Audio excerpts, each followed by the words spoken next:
Umabot na po si XRP Ledger sa 100 million ledgers closed. Isa po itong napakalaking tagumpay na nagpapakita kung gaano po katibay at consistent ang XRPL mula pa noong taong 2012.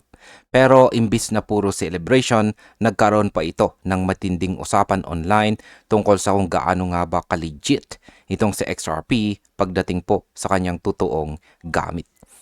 Kaya ang milestone na ito ay nagbibigay po ng solid confidence sa mga developers at saka institutions kung saan ay posibleng magdulot ng renewed interest mula sa mga bagong investors. Kaya ayan po ang siyang ating pag-uusapan sa video na ito at simulan po natin sa ating pinakaunang katanungan kung saan nga ba nagmula ang celebration na nauwi po sa mainit na clash. Ayan, sabi rito ay community member Vet proudly posted about the 100 million milestone, followed by Drop's symbolic post. But it was software engineer Vincent Van Code who stole the spotlight, sarcastically responding, but no one using XRPL. Ayan. But no one using XRPL. Kaya yan po yung actual na post dito ni Ginoong Vincent Van Code. Ayan, itong si Ginoong Vincent Van Code, sa mga hindi pa po nakakakilala sa kanya, ay isa po siyang software engineer at saka XRP supporter. At ayan, naging sentro po ng usapan siya matapos po niyang patutsadahan ang mga kritiko gamit ang sarcasm. Sabi pa niya, eyes will be very wide open. Ayan.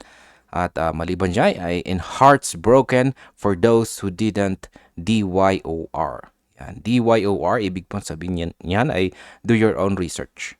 Ang post na ito ay tila sampal sa mga nagsasabing walang gumagamit kay XRP.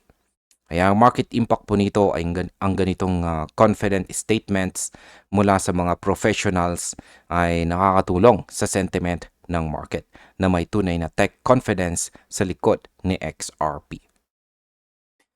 Ngayon ay bakit nga ba si XRP ang napili?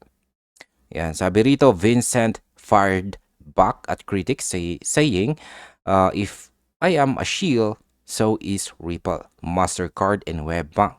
When will they realize XRP has already been chosen? Yan.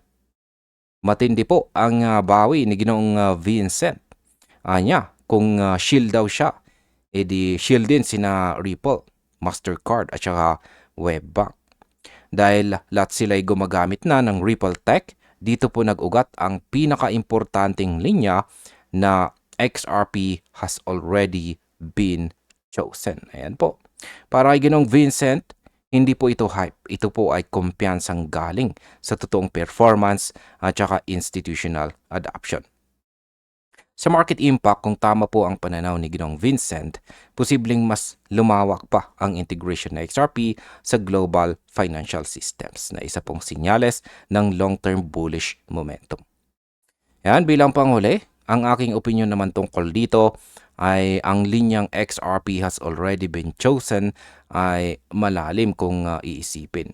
Habang ang ibang crypto ay abala po sa hype, si XRP ay tahimik na binubuo ang pundasyon ng bagong financial infrastructure. Kung magpapatuloy po ang ganitong stability at institutional support, tayong mga traders at investors ay baka nga makakita ng tunay na pagbabalik ni XRP. Hindi po dahil sa ingay, kundi dahil sa resulta. At ayun, hanggang dito na lamang po tayo sa video na ito mga ka-crypto. Maraming salamat sa panonood.